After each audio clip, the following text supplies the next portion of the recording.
Hey everyone, and welcome back to the Deep Dive. Today we are taking a look at something pretty mind-bending, spiritual awakenings, and how they might actually be connected to like the next stage of human evolution. Oh, wow.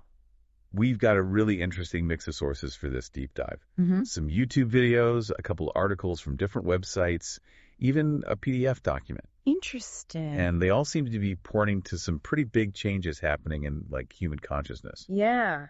You know what's fascinating to me is how all of these sources, even though they come from totally different places and perspectives, they all kind of seem to be talking about the same thing. Oh, really? This idea of like an ascension. Ascension. It's like humanity is going through this global wave of expanded awareness. More and more people are talking about these huge shifts in their consciousness and how they experience reality. Okay, I'll admit, ascension does sound a little bit out there. Yeah. Can we break that down a bit? What does that even mean, like in this context? Yeah, so the sources describe it as kind of an evolutionary leap where humans evolve into four-dimensional beings. Four-dimensional beings. I know it sounds like something out of Star Trek, Yeah.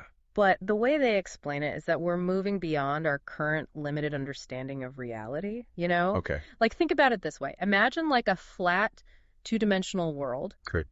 Those beings would have no concept of height or depth, right? Right. But we as three-dimensional beings, we can see and experience that extra dimension that they can't even fathom. Yeah. Ascension, as these sources describe it, is like us stepping into that next dimension of consciousness, expanding our awareness beyond the limits we know now.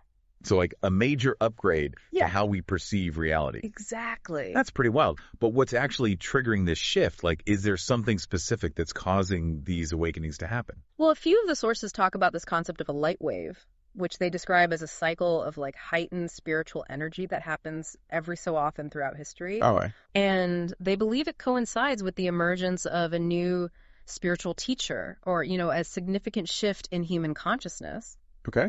And according to these sources, we are currently in a new light wave cycle Really? that began in 2015, What? which they believe is contributing to the increased number of awakenings happening all around us right now. Okay, so more energy, more awakenings. But if this light wave thing happens in cycles, what makes this one different? That's a great question, and the sources do offer a few interesting ideas. Okay. Some suggest that this particular light wave is more intense than the ones that came before it. Okay. Maybe because of the convergence of like various astrological events or even technological advancements that are impacting human consciousness in ways we're only beginning to understand. Interesting. Yeah. That's pretty mind-blowing. But okay, let's talk about something that really caught my eye. Mm, This idea that children might be playing like a key role in this whole evolutionary leap. yeah. It's not something you hear every day Right. by children. Yeah, it's not the typical image we have when we think of wise, enlightened beings, right? Right. But the sources suggest that children, because they hasn't yet developed the same mental filters and limitations that adults have, Uh-huh. they're just naturally more attuned to these spiritual energies. Right. They're more open to these awakening experiences. They talk about children who can like read or draw while blindfolded, Wow. which is obviously pretty extraordinary. Yeah, that's definitely the kind of stuff that makes you go, hold on a minute. Right. But I mean, could there be a more simple explanation? Oh, yeah, for sure. Like maybe it's just like heightened senses or some kind of subconscious perception? It's totally possible. And, the sources acknowledge that more research is definitely needed to really understand these abilities. Yeah. Some even suggest that what we might perceive as supernatural abilities could actually be natural human potentials that we've simply forgotten how to access. It's like we put limitations on ourselves and on what we believe is possible. So these children are reminding us of what we're truly capable of. Yeah, it's all about re-examining our assumptions about human potential and the nature of reality itself. This is all so mind-blowing. Okay, so we've got this concept of the ascension, a light wave of heightened spiritual energy, and children potentially leading the way. Yeah. But what does a spiritual awakening actually look or feel like? What kinds of experiences are people actually having? Well, that's what we'll get into in the next part. Okay. The sources describe a whole range of experiences from like subtle shifts in perception to these big, profound spiritual realizations. Okay. And there's this fascinating connection between those experiences and like an unseen world of energy. But that's a story for part 2 of our deep dive, so stay tuned. That sounds good. Welcome back to the deep dive. I don't know about you, but my mind is still spinning from that last part. Lightwave's children with expanded abilities. The Ascension. It's a lot to take in. Heck, it really does kind of challenge our typical ways of thinking about the world. Totally. But let's maybe shift gears a little bit and talk about like the actual experiences people are having during these awakenings. Yeah. Like if someone's listening right now and thinking, hey, maybe this is happening to me, what kind of signs should they be looking out for?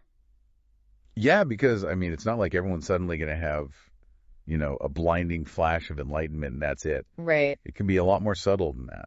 For sure, the sources we've been looking at describe like a whole spectrum of experiences, and they really emphasize that awakenings can unfold in so many different ways for different people. Okay. But there are definitely a few common threads, and I'm curious to hear what really stood out to you. Well, one thing that I noticed was that people talk about hearing unusual sounds, Okay. like a high-pitched ringing or a humming sound. Yeah. Some sources even call it the sound current, Oh, wow. which sounds pretty mystical. It's interesting, isn't it? A lot of sources actually describe this sound as being totally different from tinnitus, which can be pretty annoying. They say it's often perceived as being pleasant or even melodic, and it often happens in quiet environments.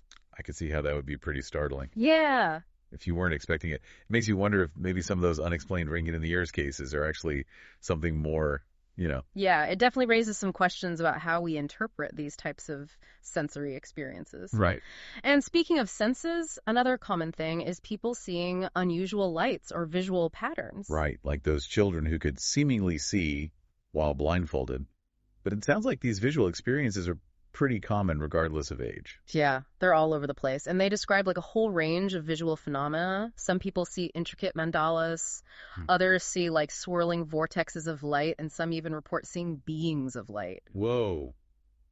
That's pretty intense. Yeah. I can imagine how that could be both awe-inspiring and maybe a little bit freaky if you weren't prepared for it. Yeah, you bring up a good point. These experiences can definitely challenge our sense of what's real. And it makes sense that some people might find them kind of unsettling at first. Uh-huh. But the sources emphasize that these visual phenomena are generally positive, and they're often connected with feelings of peace or expanded awareness. Okay, so we've got unusual sounds and lights, but then there's also this whole other layer of spiritual experiences and realizations that people are having, right? Like those aha moments where everything just kind of clicks into place. Exactly. They can range from a deep sense of interconnectedness, like realizing that we're all part of something so much bigger than ourselves, to profound insights about the nature of like reality, life, and death. It's like this sudden shift in perspective that changes your whole outlook on life. Exactly. And often these realizations come with a deep sense of peace or joy or even a feeling of like coming home to your true self. Wow, that's beautiful. It's almost like remembering something you've always known but somehow forgotten. Yeah, that makes sense. But these sources also say that awakenings aren't always easy, right? Like they can come with some side effects. Oh, yeah, totally. They talk about a range of physical and emotional symptoms that can come along with these shifts in consciousness. Like what? Things like fatigue, headaches, feeling extra sensitive to energies, and even amplified emotions. Okay. Like suddenly feeling everything so much more intensely. That makes sense if your whole system is being recalibrated. It's like going right. through a major energetic upgrade. I like that analogy, and what makes it even more challenging is that these experiences are often dismissed by mainstream science and medicine Oh, really? because they can't be easily measured or explained through conventional methods. It's like speaking a completely different language. Right, and that can make people feel really isolated and misunderstood, Right. which is why those online communities and resources we talked about earlier are so important. Yes. It's about finding people who get it, who have had similar experiences. Yeah, for sure. Having a supportive community can make a huge difference in helping people integrate these experiences and feel less alone. So we've got all these signs and symptoms. But where does this idea of a spiritual hierarchy fit into all of this? That's one concept I'm still trying to wrap my head around. Yeah, it's definitely a concept that's been around for a long time in different spiritual traditions. Yeah. But the way these sources describe it is pretty fascinating. They talk about the spiritual hierarchy as a group of highly evolved beings Okay. who are essentially guiding humanity's evolution, Wow. acting as like mentors and teachers on a cosmic scale. So they're like spiritual guides, but on a much grander level. Exactly. That's a pretty wild concept. It is. But if these beings are so advanced, why not just reveal themselves directly? Right. Why all the mystery? Yeah, that's a great question. And honestly, one that The sources don't really answer completely, Okay. but some suggest that it's about respecting our free will and allowing us to discover truth at our own pace. So it's not about forcing anything on us. It's more like they're nudging us in the right direction, but ultimately it's up to us to choose our path. Exactly. It's that whole teach a man to fish idea. Yeah. It's about empowerment, not dependency. I like that. And it ties into this idea that we're not just passive recipients of these energies and experiences, Right. but active participants in our own awakening process. Exactly. So how do we actually tap into that guidance? Is it about meditation, prayer? Are there specific practices we should be doing? Well, the sources offer a lot of different perspectives on that. Okay. Some really emphasize the importance of inner work, like meditation and cultivating stillness, Okay. which can help quiet the mind and make us more receptive to those subtle whispers of intuition. Yeah, we're so bombarded with external distractions all the time, it's hard to hear that inner voice. Exactly. Other sources talk about the importance of connecting with nature, spending time in silence, or even just paying attention to synchronicities and signs in our everyday lives. So it's like becoming more aware of the subtle messages the universe is sending us. Exactly. And as we cultivate that awareness, we become more attuned to the guidance that's always available to us, whether we realize it or not. That's pretty cool. Okay. So we've talked about a lot, but what about this idea of a new Earth? That seems really relevant given all the challenges our world is facing right now. Yeah, it's definitely resonating with a lot of people who are looking for a more positive vision of the future. Right. The sources that talk about a new Earth describe it as like a higher dimensional reality characterized by love, unity, and harmony. It's a world where fear and separation have been overcome. That sounds pretty amazing. But is it really possible? Like, how do we go from where we are now with all the division and conflict to this utopian future? That's the big question, isn't it? It is. But the sources that explore this concept suggest that as more and more people awaken to their true nature, that shift in consciousness will kind of ripple outwards, creating a collective transformation. So it's not about escaping to some otherworldly paradise. It's about transforming our current reality from the inside out. Exactly. It's about shifting our perceptions and aligning with a higher frequency of consciousness. And that shift starts within each of us. It's about taking responsibility for our own awakening and contributing to the collective shift in consciousness. Exactly. And that's what's so empowering about this whole conversation. Right. It's not about waiting for some external event or savior to come and fix everything. Yeah. It's about realizing that we have the power to create a better world, both for ourselves and for future generations. This is giving me a lot to think about. We've covered so much ground, but I feel like we've just scratched the surface. There's always more to explore, and in our final segment, we'll dive into some practical tools and resources that can help you navigate your own spiritual journey and embrace the transformative power of awakening. All right. Awesome. Stay tuned for part 3. Welcome back to the deep dive. We've been on quite a journey exploring spiritual awakenings and the potential for a collective shift in human consciousness. And I know all of this can feel kind of overwhelming. Like, where do you even begin with all of this? Yeah, it's true. It can be a lot to process, especially if these ideas are new to you. Right. But the beauty is that you don't need to have all the answers right away. Right. It's not about figuring everything out all at once. It's about taking it one step at a time and finding what feels right for you. So where would you recommend people start if they're feeling drawn to this, like they want to explore it further? Well, the first step is just being curious. Remember all those resources we talked about, the websites, the YouTube videos, the PDF document. Just dive in and see what grabs your attention. Don't feel like you need to agree with everything. Just see what resonates with you. So it's kind of like a buffet of spiritual exploration. Exactly. You can try different things and see what nourishes your soul. Right. And one practice that comes up over and over in these sources is meditation. Okay. It's described as a really powerful tool for quieting the mind, connecting with your inner wisdom and expanding your awareness. I've tried meditation on and off, but I'll be honest, I sometimes struggle with it. My mind wanders and I get impatient. Yeah, I hear you. Meditation can be tough, especially when you're first starting out. But the good news is there are so many different ways to meditate. You've got guided meditations, mindfulness practices, mantra repetitions, so many options. It's all about finding what clicks for you and what fits your personality.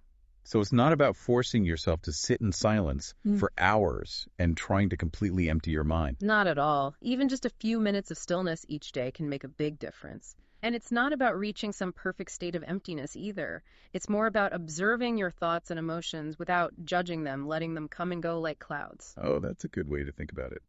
I think part of my problem with meditation has been setting unrealistic expectations. Yeah, that's super common. But remember, meditation is a practice, not a performance. There's no right or wrong way to do it. It's about finding what helps you feel more centered, grounded, and connected to yourself. Yeah, and if meditation just isn't your thing, there are other ways to tap into that stillness and connection, right? Absolutely. A lot of the sources talk about the importance of connecting with nature. Spending time outdoors, whether it's going for a walk in the woods, hiking, sitting by a lake, can have such a huge positive impact on our well-being. I definitely feel more relaxed and at ease when I'm in nature. It's like it has this calming energy that helps soothe my mind and spirit. Yeah, it's like hitting the reset button for our nervous system. Right. Nature reminds us that we're part of something so much bigger than ourselves, and it helps us tap into a sense of wonder that opens our hearts and minds to new possibilities. And it doesn't have to be some big adventure either. Even just a few moments spent like watching a tree, listening to birds, or feeling the sun can change your whole perspective. For sure, it's about bringing that awareness and appreciation for nature into our everyday lives, even in small ways. Another thing that stuck out to me was how much these sources emphasize intuition, like that inner voice or gut feeling that we often ignore. Yeah, it's so easy to get caught up in overthinking everything and doubting our inner knowing. But these sources encourage us to pay attention to those subtle nudges and whispers of guidance that come from within. It's like learning to trust that inner compass that's always there, even when we don't realize it. Right, and just like any other skill, intuition gets stronger with practice. The more you pay attention to those inner prompts and actually act on them, the more reliable and clear your intuition becomes. That makes sense. It's about building that trust and recognizing that we have this inner wisdom that's always there if we just listen. Exactly. And beyond cultivating our own inner awareness, a lot of the sources also talk about the importance of service, Okay. using our unique gifts and talents to do something good for the world. So it's not just about personal enlightenment, it's about giving back and making a difference. Exactly. Whether it's volunteering, supporting a cause you believe in, or just being kind and compassionate in your daily life, every act of service makes a difference. It ripples outwards and creates a more loving and harmonious world. It's about recognizing how connected we all are and realizing that we're all in this together. Right now, I know some people listening might be thinking, okay, this all sounds great, but how does spiritual awakening actually help me with the everyday struggles of life? Does it magically make all my problems disappear? That's a good question. Huh. I think a lot of people have this idea that spiritual awakening means living in this blissful state free from all problems. Yeah, and that's just not realistic. Life has its ups and downs, and awakening doesn't make us immune to challenges. Right. But what it can do is give you a new perspective, a sense of peace and resilience that helps you go through those tough times with more grace. It's like having a stronger foundation so that even when things get rough, you're not as easily shaken. Exactly. And it's important to remember you're not alone. There's a whole community of people going through similar experiences, and there are resources out there to help you. It's about finding your people, connecting with those who understand, and supporting each other. Yeah, we don't have to go through this alone. And one last thing that really stood out to me is that the journey of awakening isn't a straight line. You don't just reach some perfect state of enlightenment and that's it. So it's not like reaching the top of the mountain and saying, I'm done. Not quite. It's more about embracing the ups and downs, the twists and turns, the moments of clarity and the moments of confusion. It's about being present with whatever comes up without judging it and realizing that growth and transformation are often messy and unpredictable. And that's okay. It's all part of the process. Exactly. So as we wrap up our deep dive into spiritual awakenings, if there's one thing I hope you take away, it's this. You are not broken. You are not lacking. You are a powerful, incredible being with infinite potential. Trust yourself, listen to your intuition, and embrace the journey of awakening. I love that. And remember, this conversation doesn't have to end here. Keep exploring, keep questioning, keep growing. And if you want to share your experiences, come connect with us on social media. Until next time, keep diving deep.